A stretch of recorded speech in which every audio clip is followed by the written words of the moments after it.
Hello everyone, আসসালামু আলাইকুম। Welcome back to my channel FC bakery. আজকে আপনাদের সাথে একটি রসমালাই কেকের সম্পূর্ণ প্রসেসিং ভিডিও আপনাদের সাথে শেয়ার করছি। আমি কিভাবে এই কেকটা করে থাকি আর এই কেকটার মধ্যে কি কি দিয়ে থাকি সেটা আজকে আপনাদের সাথে শেয়ার করতে যাচ্ছি।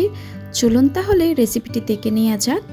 প্রথমে একটা পাত্রে 3টা ডিমের কুসুম এবং সাদা অংশ আলাদা করে নিচ্ছি। আর ডিমগুলা অবশ্যই ফ্রিজ থেকে 1 ঘন্টা আগে বের করে রাখবেন। আর ডিমের কুসুম ঢাকনা দিয়ে একটা সাইডে ঢেকে রেখে দিতে হবে। এখন দিয়ে দিচ্ছি আস্ত দানা চিনি।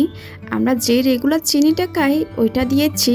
হাফ কাপ পরিমাণ চিনি দিয়ে আমি আরও 1/4 কাপ পরিমাণ চিনি দিয়েছি।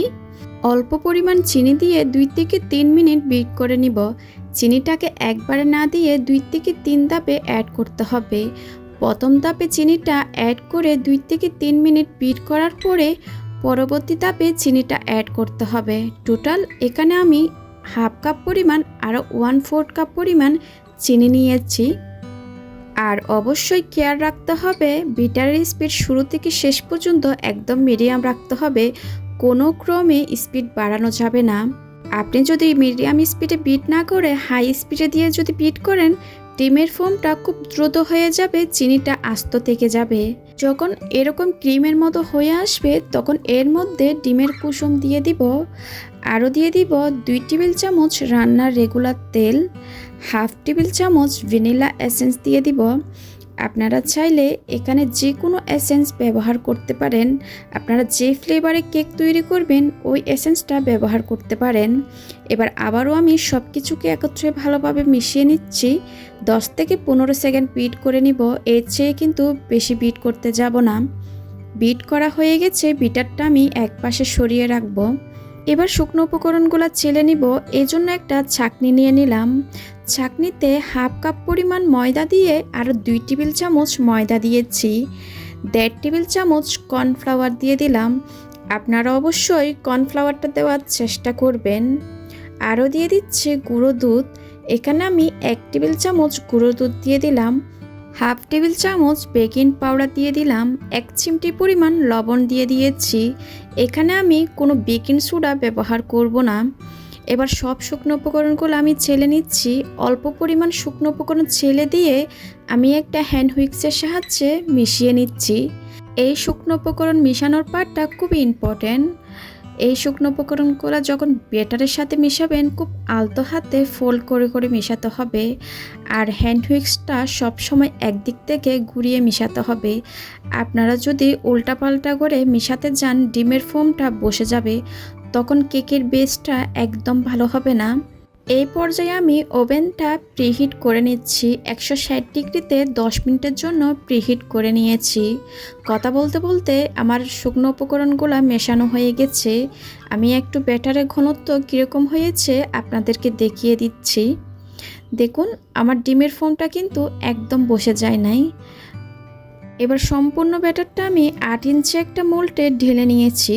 একটু ট্যাপ করে আমি ওভেনে দিয়ে দিব 25 থেকে 30 মিনিটের জন্য। কারো ক্ষেত্রে সময়টা একটু বেশি বা কমও লাগতে পারে।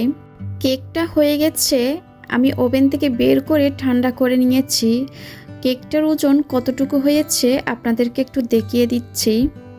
এই কেকটার ওজন হয়েছে 385 গ্রাম। আর আমি বোর্ডের ওজনটা আমি মাইনাস করে দিয়েছি। এবার কেকটাকে আমি স্লাইস করে নিচ্ছি 2টা ভাগে। আপনারা চাইলে 3টা করতে পারেন। এর চেয়ে পাতলা কিন্তু ভালো লাগবে না কেকটা। আজকের এই রসমালাই কেকের ভিডিওটা ডিটেলসে দেখানোর চেষ্টা করেছি। যারা নতুন কাজ করছেন তাদের অনেক উপকারে আসবে। কেকটা স্লাইস করা হয়ে গেছে। এবার 10 ইঞ্চি একটা বোর্ড নিয়ে নিলাম। বোর্ডে সামান্য পরিমাণ ক্রিম দিয়ে দিয়েছি। এবার একটা কেকের স্লাইস বসিয়ে দিয়ে একটু চেপে দিলাম যাতে করে কেকটা নড়ে চড়ে না যায়। আজকের এই রসমালাইটা আমি বাইরে থেকে কিনে এনেছি। আপনারা চাইলে রসমালাইটা ঘরে বানাতে পারেন। আমার ইউটিউব চ্যানেলে 2টা রেসিপি আছে, আপনারা চাইলে ওইখান থেকে যে কোনো একটা রেসিপি দেখে নিতে পারেন। এই যে রসমালাইয়ের মধ্যে যে মালাইটা থাকে আমি ওইটা দিয়ে দিয়েছি। রসমালাই কেকে কিন্তু কোনো সুগার সিরাপ ব্যবহার করা হয় না। যেই রসমালাইয়ের ভিতরে যেই মালাইটা থাকে ওইটাই ব্যবহার করা হয়। পরিমাণ মতো ক্রিম দিয়ে প্যালেট নাইফের সাহায্যে চারিদিকে ছড়িয়ে দিলাম।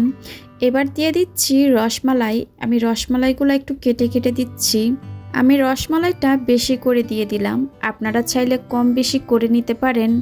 এবার আমি রসমালাই দিয়ে দেওয়ার পর দ্বিতীয় স্লাইসটা বসিয়ে দিলাম, আবারও মালাইটা দিয়ে দিলাম। আপনারা সব সময় কেকের ক্ষেত্রে খেয়াল রাখবেন নিচের পাটটা উপরে দেওয়ার আর উপরের পাটটা নিচে, এতে করে কেকটা উঁচু নিচু হয় না, একদম সমান আকারে থাকে। এবার কেকটাকে আমি খুব ভালোভাবে ক্রাম কোটিং করে নিব। যারা নতুন কাজ করছেন তারা অবশ্যই কিন্তু ক্রাম কোটিংটা করবেন, এতে করে পরবর্তী যখন ক্রিম দিবেন ক্রামটা উঠে আসবে না। খুব ভালোভাবে ক্রাম কোটিং হয়ে গেলে আমি ফ্রিজে রেখে দিব 1 ঘন্টার জন্য, যেন ক্রিমটা সেট হয়ে যায়। 1 ঘন্টা পর কেকটা আমি আবারও বের করে নিয়েছি। এবার আমি আবার দ্বিতীয় লেয়ারে ক্রিম দিয়ে দিচ্ছি। এই পর্যায়ে আমি বেশি পরিমাণ করে ক্রিম দিয়ে দিব।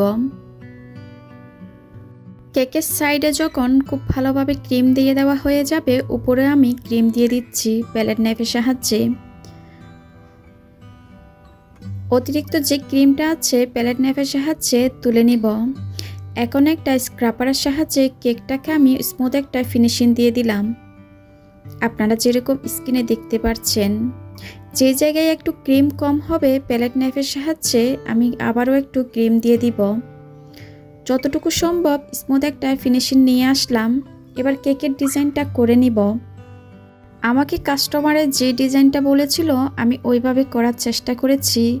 আপনারা রসমালাই কেকটা যে কোনো ডিজাইনই করতে পারেন, এভাবেও করতে চাইলে করতে পারেন। আমার অনেকগুলো রসমালাই কেকের রেসিপি দেওয়া আছে আমার চ্যানেলে, আপনারা চাইলে ওইখান থেকেও দেখে নিতে পারেন। এবার একই নজল দিয়ে আমি কেকের সাইডে ফুল তৈরি করে নিব। আসলে এটা বলে বোঝানো যাবে না, আপনারা একটু স্ক্রিনে দেখে বুঝে নিন কাজটা কিভাবে করা হচ্ছে। এভাবে করে আমি কেকের চারিপাশে ফুলগুলো তৈরি করে নিব। কেকের সাইডে সব ফুল দিয়ে দেওয়া হয়ে গেছে। এবার দিয়ে দিব রসমালাই। আমার আজকের এই কেকটা তৈরি করতে ক্রিম লেগেছিল 1 কাপের চেয়েও একটু বেশি ক্রিম।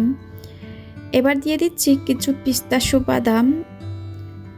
এই রসমালাই কেকটা খেতে কিন্তু অসাধারণ হয়। যদি কখনো কেউ জিজ্ঞেস করে আপনার পেজে মোস্ট ডিমান্ডিং কেক কোনটি, আমি তখন বলে থাকি রসমালাই কেক। আমার একটা এফসি বেকারি নামে পেজ আছে, আপনারা চাইলে ওইখানে ইনবক্স করতে পারেন। একই নজল দিয়ে আমি পাউডার করে নিচ্ছি, কেকটা যেন দেখতে আরও ভালো লাগে। মাশাআল্লাহ, কেকটা দেখতে সামনাসামনি অনেক বেশি সুন্দর লাগছে। আশা করছি আমার আজকের রেসিপিটা আপনাদের ভালো লেগেছে। ভালো লাগলে প্লিজ আমার চ্যানেলটা সাবস্ক্রাইব করে দিবেন। আজকের মতো বিদায় নিচ্ছি, সবাই খুব ভালো থাকবেন। আল্লাহ হাফেজ।